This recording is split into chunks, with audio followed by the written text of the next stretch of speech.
Hi, have you ever wondered how a game or an animation gets made and programmed? Take a look at this simple animation that starts when you click the green flag.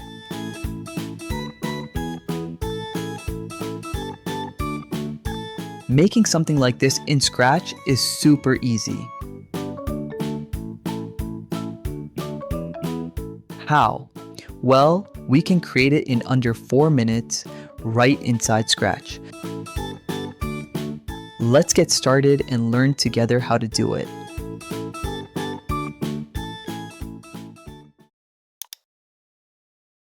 Open your browser, go to the Scratch website, and click on Create to make a new Scratch project.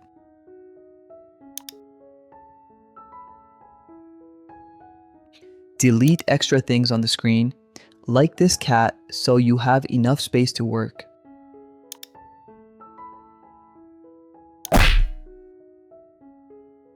Now it's time to add a backdrop. Click on Choose a Backdrop to add Rosy's house. Click on the Outdoors filter. Scroll down and choose the school backdrop as Rosy's house. To add Rosy to the stage, click Choose a Sprite.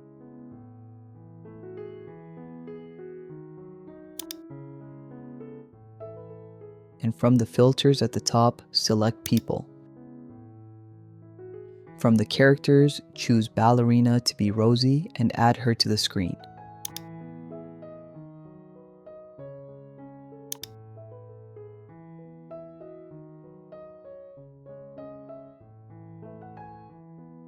Now change the character's name from Ballerina to Rosy. Also, change her size from 100 to 130 so she appears a bit bigger. Before we start adding code, guys, make sure to subscribe to the channel so you'll know when new videos are uploaded. Alright, let's move on to adding code so Rosy can start talking. From the purple code group, the Looks category, drag the first block, save for seconds, onto the coding area. If you click it, you'll see a speech bubble appear above Rosy.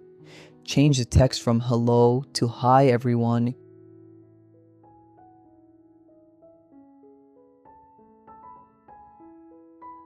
And set the show time duration to 3 seconds. Try it again. Yep, it worked. Add another block and type the next line. Rosy should say, I'm Rosy. Add another block.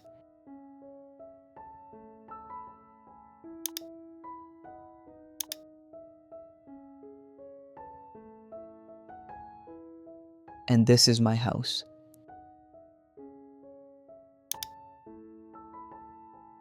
And another one.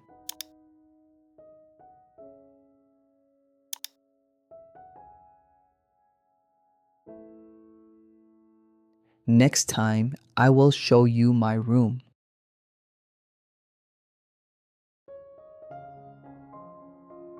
For the last sentence, we'll use the regular say block, the one without a timer. Type Rosy's goodbye message. Bye for now. Add this block to the end of the code stack. Switch to full screen. Click the flag to start the animation. And wait a second, nothing happens. That's because Rosy doesn't know what to do when the flag is clicked. To fix that, we need to add one more code block. Go to the Events Code category, the orange one, and add the When Green Flag Clicked block to the very top of code stack. Go back to full screen, click the flag again, and now Rosy knows exactly what to do. Our animation is perfectly done. If you want to learn more about this example, you can watch the next video, which is a deep dive into this project. In the deep dive video, we will learn more about Scratch tools and features. Also, we will learn how to edit our code in the coding area. You can also check out the next tutorial about changing backdrops in animations so we can learn even more together. Good luck.